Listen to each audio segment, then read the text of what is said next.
अस्सलाम वालेकुम। तो बच्चों, आज का टॉपिक है सिस्ट। सिस्ट के लिए तो पहले ये पता होना चाहिए कि सिस्ट है क्या चीज़। सिस्ट क्या है? एक पैथोलॉजिकल कैविटी है। क्या है? पैथोलॉजिकल कैविटी, कल कैविटी, ठीक है ना। अब पैथोलॉजिकल कैविटी के मुराद क्या कि यानी कि ये एक बीमारी है। बीमारी से मुराद है कि ये डिजीज़ है। डिजीज़ फुलनेस कैविटी है, ठीक है ना। जिसके अंदर क्या होता है, ठीक है ना, फ्लूइड कंटेंट होता है। फ्लूइड होता है या सेमी फ्लूइड कंटेंट होता है, सेमी फ्लूइड कंटेंट। अब सिस्ट इसमें क्या होता है, दो किस्म के होते हैं। सिस्ट को यहीं से क्लासीफाई भी हम कर सकते हैं। वो कैसे कर सकते हैं? अब सिस्ट में दो चीज़ें होती हैं। अब या तो इसके ऊपर एपिथेलियल लाइनिंग होती है, ठीक है, एपिथेलियल लाइनिंग होती है। और कुछ सिस्ट ऐसे होते हैं जो नॉन एपिथेलियल होते हैं, ठीक है ना, नॉन एपिथेलियल होते हैं। तो ये होती है कि इसी बिना पे हम सिस्ट को क्या कर देते हैं, क्लासीफाई करते हैं। चलो इसके बाद हमारा टॉपिक भी यही है कि क्लासिफिकेशन ऑफ सिस्ट पढ़ते हैं हम। Classification of cyst. अब सिस्ट को वही दो चीज़ों में क्लासीफाई कर रहे हैं, ठीक है ना। एपिथेलियल लाइनिंग वाले सिस्ट, ठीक है ना, एपिथेलियल लाइन सिस्ट, और ठीक है ना, non epithelial line, epithelial line cyst, ठीक हो गया। तो जो एपिथेलियल लाइन सिस्ट होते हैं ना बच्चों, तो इसको हम क्या कह सकते हैं, इसको ट्रो सिस्ट भी कहते हैं। कौन से सिस्ट कहते हैं?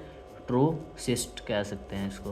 और ये वाले सिस्ट होते हैं, इसको सूडोसिस्ट कहते हैं। अभी आगे समझाऊंगा कि सूडोसिस्ट इसको क्यों कहा जाता है और ट्रोसिस्ट इसको क्यों कहा जाता है। अच्छा, तो जो अभी क्लासिफिकेशन में आगे क्या पढ़ना है कि जो एपिथेलियल लाइन सिस्ट होते हैं ना, ये आगे दो किस्म के होते हैं, ठीक है ना। इनकी नेचर्स के ऊपर इनको क्लासीफाई किया हुआ है। नेचर क्या होती है? ये एक तो ओडोंटोजेनिक इन नेचर होते हैं, ठीक है ना, ओडोंटोजेनिक इन नेचर होते हैं। और एक क्या, दूसरे नॉन ओडोंटोजेनिक होते हैं, नॉन ओडोंटोजेनिक होते हैं, ठीक है ना। अब नॉन ओडोंटोजेनिक से मुराद ये है कि ये सॉफ्ट टिश्यूज़ के ऊपर मिलते हैं, ठीक है ना, ओरल कैविटी के अंदर। बहरहाल बताते हैं आगे, जैसे पढ़ते जाएंगे तो एक्सप्लेन साथ के साथ होता जाएगा। अच्छा, जो ओडोंटोजेनिक सिस्ट होते हैं ना, जो ओडोंटोजेनिक सिस्ट होते हैं, इसको मज़ीद आगे हमने दो हिस्सों में डिवाइड कर दिया, ठीक है ना। मज़ीद अगर इसको दो हिस्सों में डिवाइड करो तो एक को हमने नाम दे देता है इन्फ्लामेटरी सिस्ट, ठीक है ना। अच्छा, इन्फ्लामेटरी सिस्ट इसको क्यों नाम दिया है? क्योंकि ये इन्फ्लामेशन के रिस्पॉन्स में हो रहा है। क्रॉनिक इन्फ्लामेशन होती है, कैविटी बनती है, अगर वो ठहर जाए कैविटी, उसके अंदर फ्लूइड की तादाद आ जाती है, सेमी फ्लूइड कंटेंट आ जाता है, तो वो एक सिस्ट बन जाता है, ठीक है ना। तो इन्फ्लामेटरी सिस्ट बेसिकली एक ही होता है, वो क्या होता है? रेडिकुलर सिस्ट होता है। कौन सा सिस्ट होता है? रेडिकुलर सिस्ट होगा। आगे जाके अगर हम एक्करेंस देखेंगे तो सबसे ज़्यादा जो पाया जाने वाला सिस्ट होता है वो कौन सा होता है? रेडिकुलर सिस्ट होता है, ठीक है ना। अब रेडिकुलर सिस्ट के आगे मज़ीद 3 टाइप्स हैं, ठीक है ना। वो क्या, मज़ीद 3 टाइप्स होते सारे सेम ही है, बस इसकी लोकेशन की बेस के ऊपर हमने इसकी 3 टाइप्स बना दिए। अगर ये एपेक्स ऑफ द रूट पे है तो अपाइकल रेडिकुलर हो जाएगा, ठीक हो गया। अगर ये लेटरल साइड पे है तो लेटरल रेडिकुलर हो जाएगा। इसी तरह अगर रेजिडुअल साइड पे, यानी कि रेजिडुअल से मुराद अगर ये बच गया है, ठीक है ना, अगर दांत एक्सट्रैक्ट हो गया है, सिस्ट बच गया है, तो इसको हम क्या कर देंगे? रेजिडुअल, रेजिड्यू से ये निकला हुआ है, ठीक हो गया। तो इसका क्या, एक ही है इन्फ्लामेटरी सिस्ट। कौन सा? Radicular cyst. अगर हम डेवलपमेंटल की बात करें तो डेवलपमेंटल में हमारे पास 3-4 सिस्ट आ जाते हैं, 4-5 सिस्ट आ जाते हैं।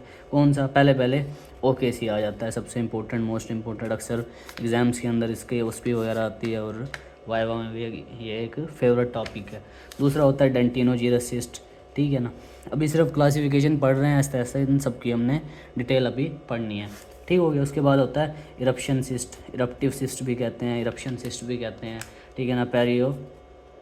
पेरियोडोंटल सिस्ट, ठीक हो गया। और इसके अलावा जिंजाइवल सिस्ट होता है हमारे पास। और क्या होता है? ग्लैंडुलर ओडोंटोजेनिक सिस्ट, ठीक हो गया। कौन सा? Glandular odontogenic cyst. तो ये हमारे पास टोटल डेवलपमेंटल सिस्ट की तादाद क्या हो गई? 6 हो गई, यानी कि ये डेवलप करते हैं, ग्रो करते हैं साथ के साथ। अच्छा, जो नॉन ओडोंटोजेनिक में, जैसे मैंने कहा था, ओरल कैविटी के अंदर पाए जाते हैं, अगर देखो तो सामने देखने से नज़र आते हैं, तो इसमें पैलेट के ऊपर होगा तो नेजोपैलेटाइन सिस्ट, ठीक हो गया। नेजोलेबियल सिस्ट इसी तरह होता है, यानी कि लिप्स के साथ या ऊपर नाक के बिल्कुल नीचे। इसी तरह एक होता है मीडियन पैलेटल सिस्ट, ठीक हो गया। अच्छा, जो ये वाले होते हैं ना, सूडोसिस्ट होते हैं। इसको सूडोसिस्ट इसलिए कहते हैं क्योंकि ये बोन के ऊपर होते हैं, ठीक है। और उनकी कोई ग्रो का और कोई इसका पता ही नहीं होता हमें कि ये क्या चीज़ है और कहाँ से आ रहा है, इसका ओरिजिन हमें बेसिकली मालूम नहीं होता, तो इसलिए इसको सूडोसिस्ट कहते हैं। तो ये बेसिकली दो ही होते हैं, ठीक है ना। एनोरिज्मल बोन सिस्ट, और दूसरा होता है solitary bone cyst, solitary bone cyst. ठीक हो गया, ये 2 किस्म के होते हैं। तो ये हमारी यहाँ पे थी क्लासिफिकेशन ऑफ सिस्ट की। अगर हम यहाँ से इसकी अकरेंस देखें तो अब अकरेंस में से अक्सर क्वेश्चन आ जाता है, ठीक है ना। अगर एग्जामिनर ने क्वेश्चन उठाना हो, उसको समझ नहीं आ रहा तो कभी कभी वो अकरेंस में से तो 90% जो ओरल कैविटी के सिस्ट होते हैं ना, वो कौन से होते हैं, ओडोंटोजेनिक इन नेचर होते हैं, जो अक्सर हमें पेशेंट्स के अंदर 90% हमें देखने को मिलते हैं। तो ओडोंटोजेनिक वाले ज़्यादातर मिलते हैं, ये वाले इतने नहीं पाए जाते। ये वाले ज़्यादातर 90% तक हमें किसी पेशेंट हमारे पास आता है कोई ओपीडी में, क्लिनिक में, तो हमें फॉर एग्जांपल हमने कोई सिस्ट देखा तो उसको कौन सा चांसेस, 90% चांसेस होते हैं कि उनको इन सारों सिस्टों में से कोई सिस्ट होगा।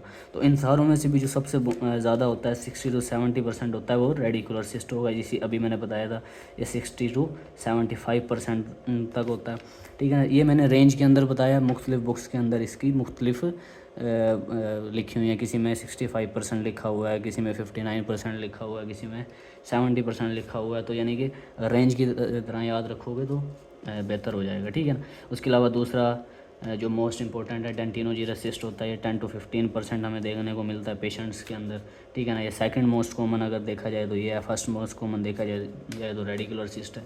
और तीसरा आता है ओकेसी, ठीक है ना। 5% तक ये हमें देखने को मिलता है, 5 to 8% तक इसको अगर रेंज के अंदर लेके जाना चाहो तो ये हो गया, ठीक है ना। इसी तरह नेज़ोपैलेटाइन सिस्ट, ठीक है ना, ये 4th मोस्ट कॉमन है, इसको भी 4 to 8% कर लो, ठीक हो गया। इसी तरह जिंजाइवल सिस्ट, ये लेस दैन 1% तक मिलता है हमें, ठीक है, लेस दैन 1% तक ये मिलता है। तो ये इसकी अकरेंस की बुनियाद पे हमने देखे गए हैं जो मुख्तलिफ़ किस्म के सिस्ट, जो मुख्तलिफ़ किस्म के क्लिनिकल फीचर्स हमें रिपोर्ट हुए हैं, जो हमने पेशेंट्स चेक किए हैं। तो उसके बाद हमने एक खाका निकाला है, जैसे कि मरदमशुमारी के बाद हम पूरा सा चीज़ निकालते हैं कि भाई कितनी चीज़ें हैं और क्या नहीं। इसी तरह अगर सर्वे किया है तो हमें ये पता लगा कि 90% जो सिस्ट होते हैं वो कौन से होते हैं, ओडोंटोजेनिक इन नेचर होते हैं। तो आज का ये था टॉपिक क्लासिफिकेशन ऑफ सिस्ट, यहाँ तक कंप्लीट हुई।